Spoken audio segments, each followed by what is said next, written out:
Hello and welcome to CD Oasis. My name is Shiraz Gesayer. I'd like to welcome once again Dr. Paul Belziki, general dentist from Toronto. Dr. Belziki is a frequent contributor to CD Oasis who shares 4 decades of clinical experience with colleagues around the country and the world for that matter. He is here today to kickstart a series of posts on the management and restoration of dental implants. So Dr. Belziki, it's nice to see you again. Welcome to CD Oasis. Hi, it's good to be back. I didn't know I was speaking around the world, by the way. Yes, you are. Okay. So can you tell us what you will be talking about today? The past series of posts I've been doing, I've been talking about the restoration of teeth because I do a lot of perio, endo, and restorative. And I don't want anybody to be under the assumption that I don't also manage implant cases. And this has been a bit of how I developed, the skills I've developed, and how I've come along in dentistry. And I thought it would be time just to introduce the concept of implants.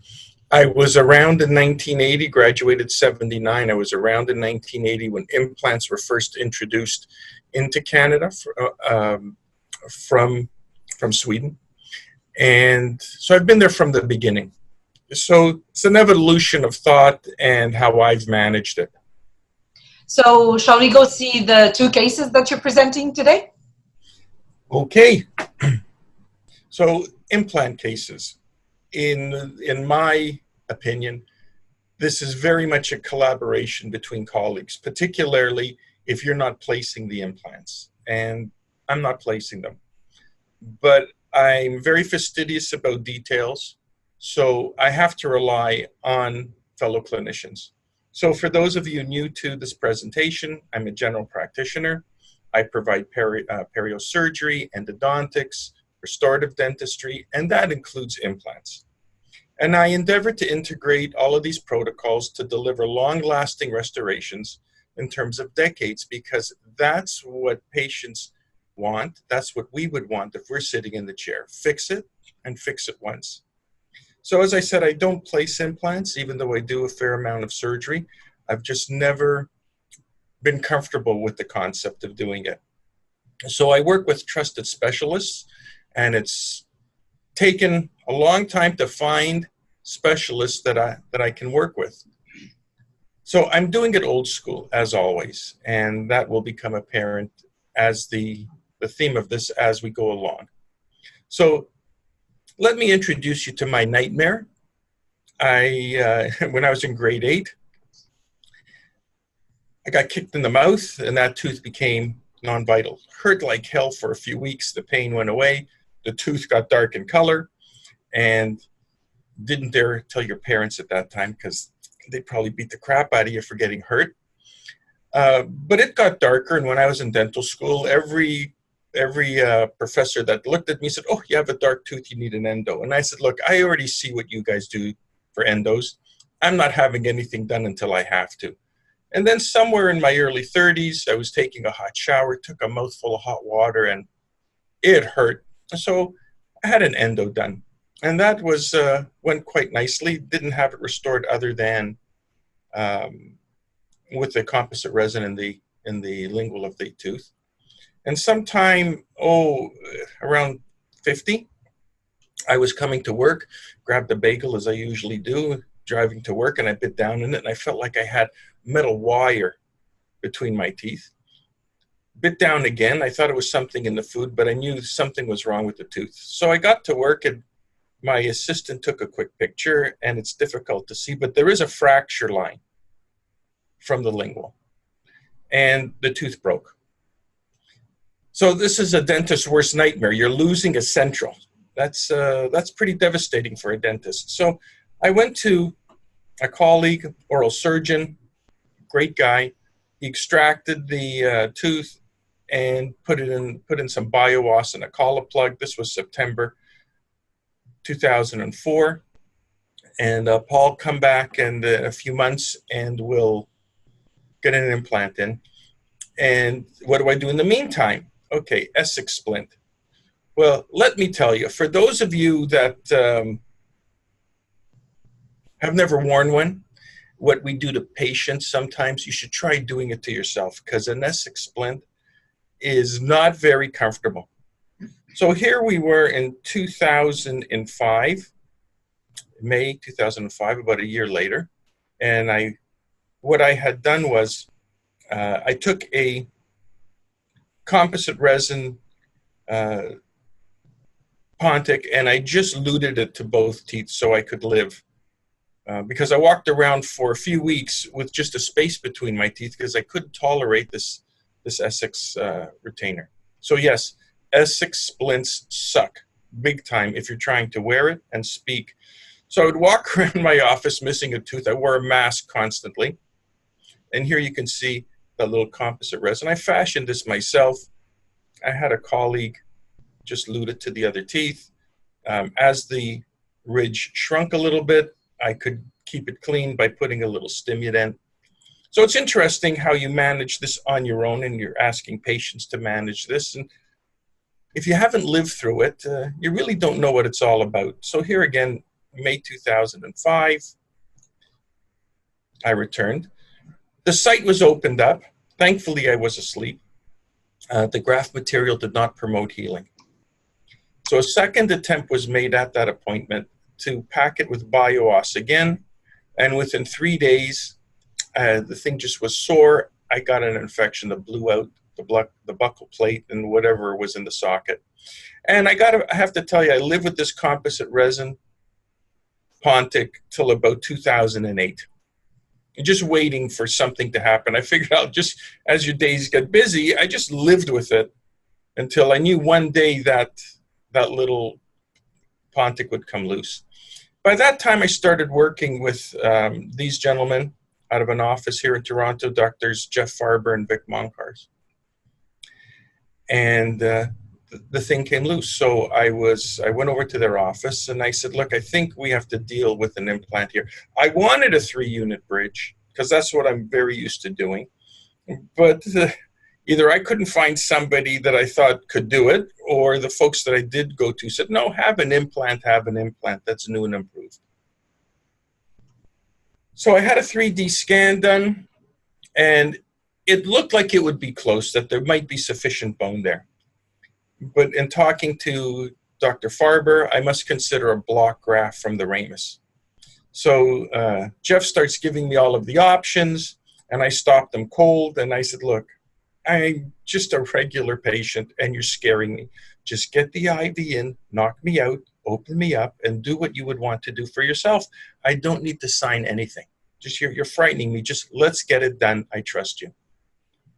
Well, he was able to slip an implant in without doing a block graft. And for this, I was greatly appreciative. So when folks come to me and we start talking implants, I recall the experience I went through. They don't all work the first time, every time. And from this, I make a patient aware, look, there can be problems. I had the best surgeons working on me using materials that people consider standardized and protocols, and it still didn't work out. Second time around, it worked out. Between myself and my assistant, we were able to get an impression of the implant at the implant level. And as I do with my conventional crown and bridge, I employ an acrylic custom tray that we make at the office. It's an open tray. You can see the little hole here for the impression coping. Tighten down the analog. I like to do this in my office because I know that when I do it, I will not disturb the analog. And due to the angulation, the screw channel would have come out too close to the incisal edge. So we went with a transcutaneous gold coping, or a gold abutment. And again, from my own experience, if you think you can just unplug the healing cap, unscrew it, and put this in without local, you're sadly mistaken. Because when this goes into place, and it's widened out here, when it starts to apply pressure to the tissue, it hurts. So I had to have local put in. This I did with a colleague, didn't do this on my own. And then you could just see the tissue was very much blanched, and I knew it was being stretched. I didn't really want to incise the skin, so I went ahead and I just created more of a tulip shape here, where we start at the implant and then it widens out to the gingival margin. So I took a lot of material away from here so it wouldn't stress the tissue that much. And that's from the lingual aspect. And there it is in place.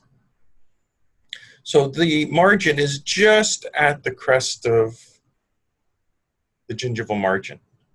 And here you can see the implant and what I've done to narrow that out.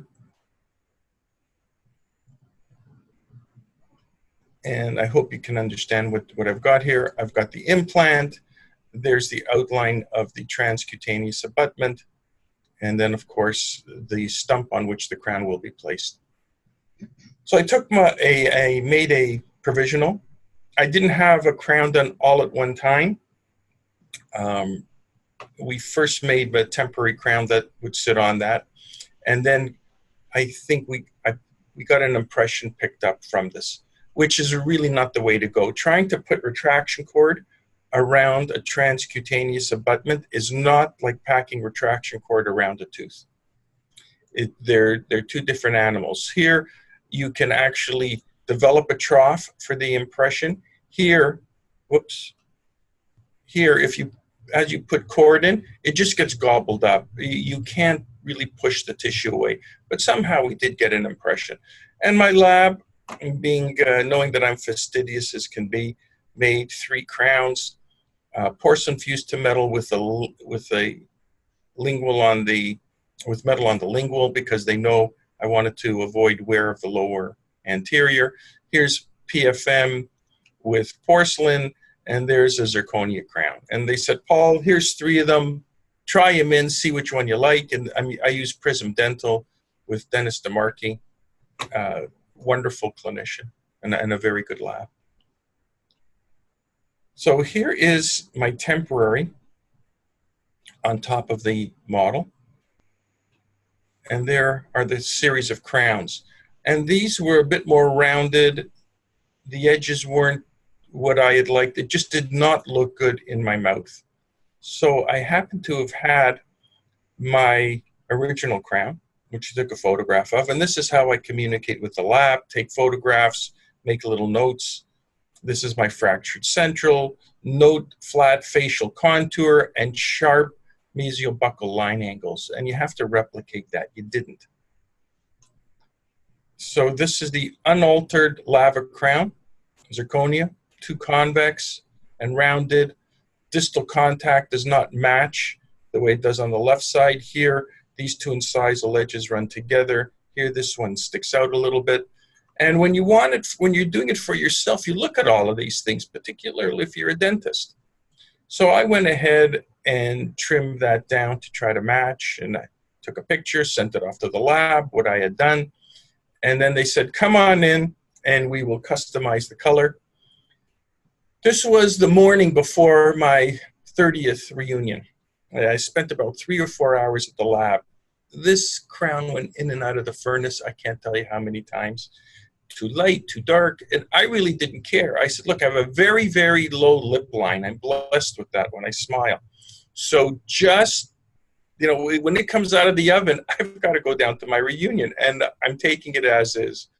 And they nailed it. And so this is the day of insertion.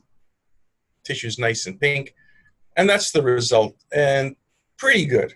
That's pretty decent. And the zirconia, the core was made thick enough that it could mask the underlying metal core, and that's the final result. So Dr. Belzicki, before you continue, I just have a question about something really interesting that you mentioned. You started with your own case, and you mentioned that informed you a lot about your experience managing and restoring. Yes, it does. Can you tell us how? Well, it's sort of every day you give injections and you really don't think about it. Patient squirms a little bit and you say, oh, come on, like, tough it out.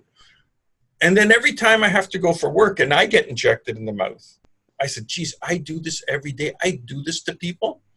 You know, it's a singularly painful experience. And you have to remember, when I was a kid, we went to army dentists. I mean, no local, no nothing. They would just go in with a drill, no irrigation. They just smoke a tooth. You have powder come out of your mouth with all the heat. So dentistry for me,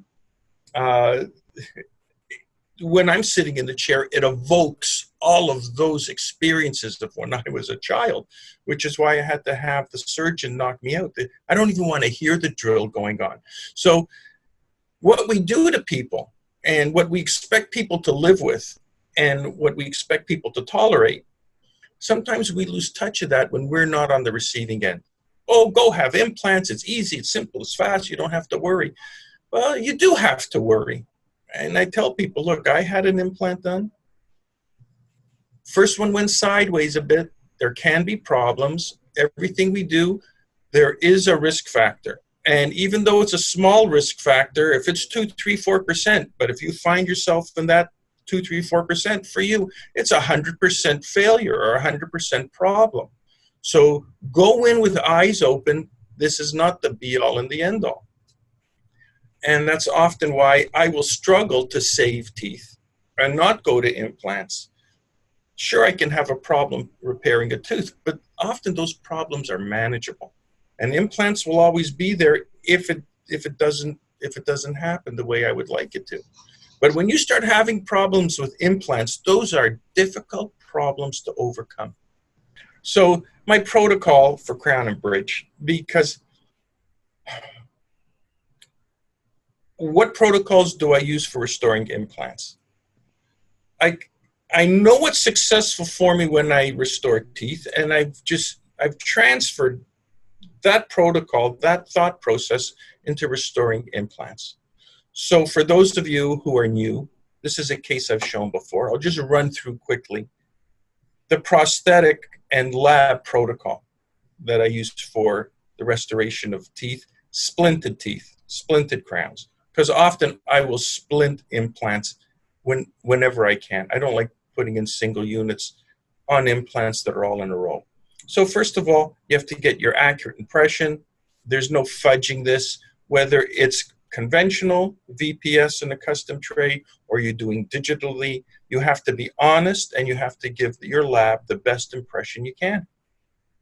So everything comes back, multiple units, whether they're 2, 3, 4, or a whole roundhouse. Everything always comes back in single units. I want to try these in on each individual tooth to make sure it fits properly the way I would want it to, because sometimes a coping can hang up and you don't know which one if they're all splinted together. So I like having these things back in single units. And then when it's in single units, I can make adjustments to how I want the emergence profile of the metal, whether it's on a tooth or on an implant. And then I always provide good solder surface area. So my preference is for metal margins. This is just for restorations on teeth. Again, adequate surface area for your solder joint. And I may leave metal exposed on the occlusal surface. So I'm chasing details. So I have the security that each one fits. I will do intraoral solder indexing with Duralay, and that's just tooth-colored methyl methacrylate resin, assuring that it fits on some model, may make a solder jig, it comes back completed, taking great care to make sure that the interproximal areas, the embrasure spaces, you can get brushes in between there so the patient can do that easily and effectively because they can't floss between these things. Here you can see what I mean by metal exposed as good occlusal stops. And it's put into place and it fits. And so I've got security, that my protocol, I've got accuracy for these, so this will last a lifetime. And that's just some radiographic evidence that indeed the margins are all spot on. And that's how I work on conventional crown and bridge. And I transfer those techniques to doing implants. So in this scenario, he's been wearing this lower cast partial denture for most of his life. It's time he wants implants. So what's very, very important in implants is the analysis and planning. You just can't give a patient a slip of paper and say, go to oral surgeon or periodontist, whoever you use, make implants. And that's what happens. I know that because the surgeon I deal with phones me sometimes frustrated saying, this patient presents, make implants. Well, what's your prosthetic plan? And invariably, it's not in place yet. Just make the implants and I'll work around it. That's not a good way to fly. So what I will do is I work on stone models because for me that replicates the organic human being I'm working on. I need an organic model. We used to call them stone models, analogs, whatever. But I like stone. I like a model because that's what represents the patient best to me in my mind. And then I'll sit with them. We'll measure them. How many? 2, 3. What's the spacing like? And I can work this out spatially on a stone model, and that works best for me. So these images are valuable for treatment planning and communication between colleagues and patients, and for record keeping. It's very, very important. So I'll do this. Early on, I relied on labs to do it, and I ran afoul. They don't understand soft tissue. They don't understand bone. I want to do this. So I'll make out of acrylic or whatever material I want to use, put some teeth there. I'll take a sheet of acetate, the 080 thickness, suck it down on the model, trim away the part that is going to be the surgical guide, use clear, quick cure acrylic, and just seat it back on a model that's got Vaseline on it so it doesn't stick to the model. Once it hardens, then I will trim it and then sit with the surgeon and measure, where should we put the implants? Where's the bone? He looks at his images. He brings to the table knowledge, what he needs, and I bring to the table the knowledge of what I need from the prosthetic endeavor. So we work this out together, either sitting together or we'll just send these pictures back and forth. He likes slots placed here because often if you just have a hole in the top, if the patient has limited opening, it's hard to get the drill in sometimes. So coming in from the side saves him 4 or 5 millimeters.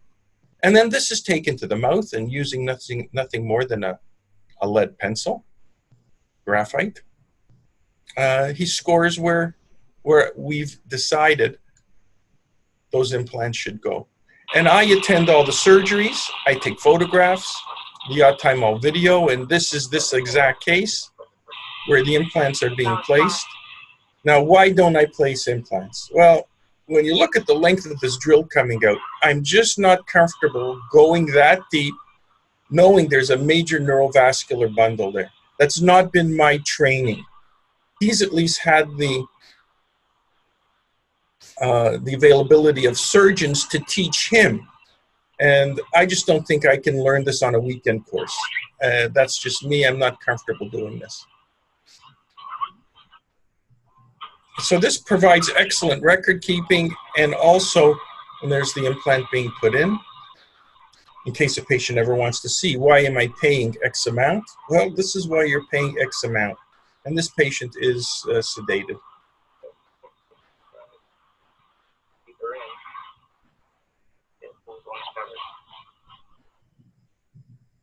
Now, the wonderful thing is that after, I have good records of what do those implants look like the second they were put in. So later on, if there's a problem, I can go back and say if there's something going on a radiograph, the second it was inserted, what did it look like? So you can monitor this over the long term to see are problems happening and why are they happening? And now when I get the patient back to my office, I already know this case is a slam dunk. It's easy, the restorative aspect, because I was there from the beginning planning this out. So the patient returns after a few months of healing, and here you can see the tissue looks absolutely beautiful. And this is a result of planned, predictable results. At this point, this case is a slam dunk. I knew this was going to look like this. Before I started, when I was working on the stone models, I had envisioned what is going to come back. There's no surprises. So now it's just the bits and pieces, the protocol, following the recipe. So the healing caps are removed. These are Nobel BioCare Select. I know those are being phased out right now. And I like to use transfer copings that are open, so I can put each one in. And again, you can be fooled easily, so I try to get radiographic confirmation that indeed everything's gone to place and the impressions taken. They're the little screw holes, and so those are undone. It's elevated out. I place the implant analogs, and the case is sent off. And it's returned much like a conventional case on crowns. It's returned. Again, I have good surface area for soldering. I can address and check all of these profiles to make sure that we're not stressing the soft tissue. And they were put into place. Radiographs were taken to make sure that everything fits. And again, solder indexing was done. And there you can see the thought process. And the case is soldered and completed. And everything fits spot on. A second, after I had taken the solder index, I screwed in new analogs, and we have a verification jig. So there's 2 or 3 models that can be swapped back and forth to assure that everything fits properly. And this was inserted in 2012, and everything fit beautifully. And there's the case now, some 4 years later, and I still see him. He still comes to my office, and it looks every bit as good as this. There are the access holes that are filled with some composite resin. What I like to use on top of the screw hole, I know that Teflon tape, plumber's Teflon tape has been mentioned. I like to take some gutta percha and just warm it up and put it down into that access hole, because I find I can get it out. Nothing seeps beyond it, and that screw that's underneath, in case I have to retrieve any of this, I like using retrievable screw retained restorations as much as possible whenever I can, because sometimes if things chip or break, which can happen, it's easy to get it out and put it back in. And all of those models that I've taken are stored. I've got models going back to 1988 when I first moved to this office. So we keep everything in case there's a problem later on. The tissue, after some 4 or 5 years, and even in 2019, looks picture perfect. So this is a planned result. Success doesn't happen by accident. You have to chase after it and plan for it. And I like to go with splinted units for strength. It also helps to eliminate problems with contacts in between individual screw retained crowns. That fine line between the contacts too tight and the implant or the crown and abutment don't go to place. There's a fine line between it's too tight and it's too loose. It's not like teeth that give a little bit. So if the contact's a little bit tight, in an hour or two, the teeth move and it yields. It doesn't happen with implants. And I've had to do this for another case that was sent to me where the dentist was having difficulty getting these things in and trying to adjust individual crowns and shim them in so that food doesn't get by on the contacts. Again, very, very difficult. In and out, marking the contacts with dye indicating paste. It's hard. So if I have splinted crowns, I just have to deal with two contacts to adjust. This one here and this one here. And there's strength in numbers. So when they're loading it, no implant is overstressed. They all take up the stresses of occlusion. That's why I like splinted units. And again, I make sure that there's good embrasure space so that they can get a bristle brush go-betweens through these quite easily. There's a radiographic confirmation of the accuracy of fit. So a planned result. The primary goal, as I stated earlier, first page, the primary goal of therapy is to provide restorations that are biocompatible and predictably long-lasting. Nobody wants to go through this more than once. It's a difficult thing to do. So again, I have a vision. I'm the restorative dentist. The patient will, if something goes wrong, the patient remembers the last finger that either squashed the crown down on a tooth or tightened up a screw. That's the person that they come back to. So I know I'm responsible. I can't say after the fact, oh, the surgeon didn't put it in the right place, or now this is a problem, the angulation's a problem. You have to sort all of these out at the beginning, present potential problems to the patient, because at the beginning, these are reasons where you may have problems. Once you've encountered a problem, anything you say after that is an excuse. And it's often a poor excuse. So you have to plan these out. So this was my vision on the stone model, and it gets replicated in the human being. So you have to share that vision with all concerned team players.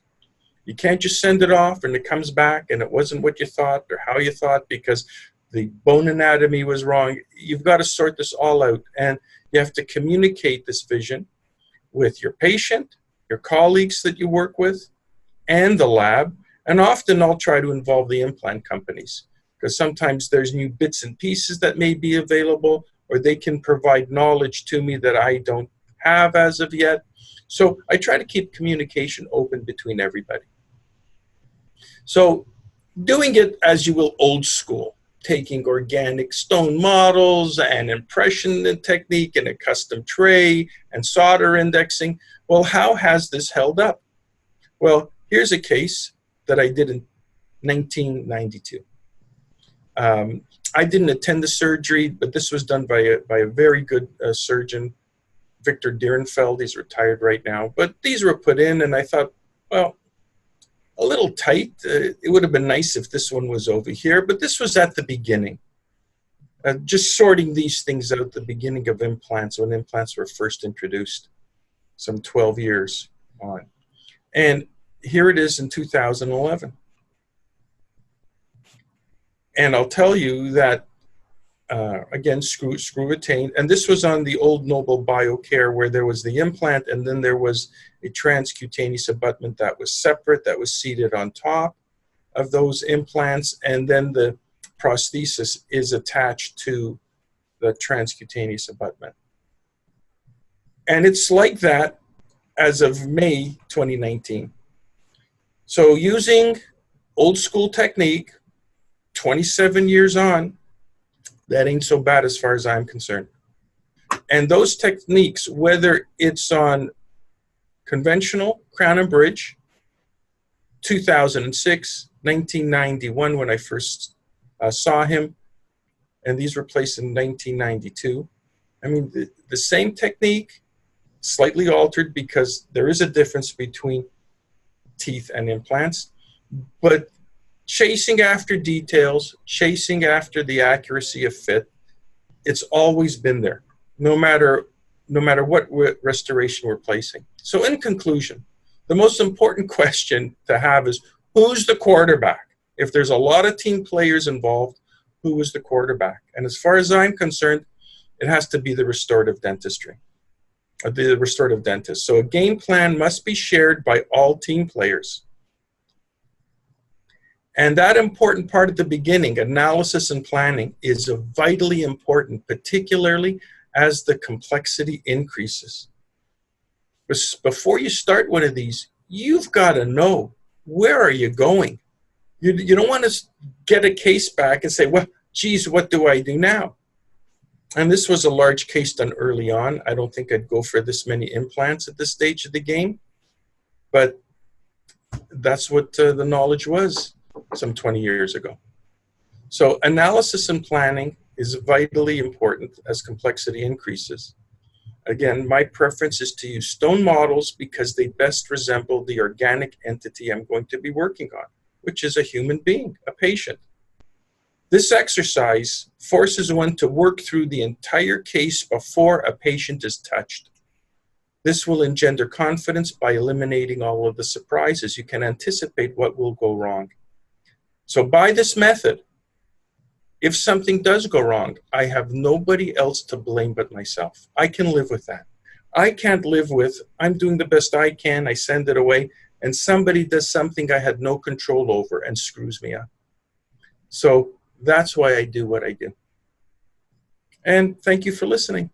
As usual, it was very informative to speak with you, Dr. Belziki. Thank you so much for taking the time to present the case and answer my very basic questions. Okay. And I will see you again in the next series of cases. Okay, thank you. Bye-bye.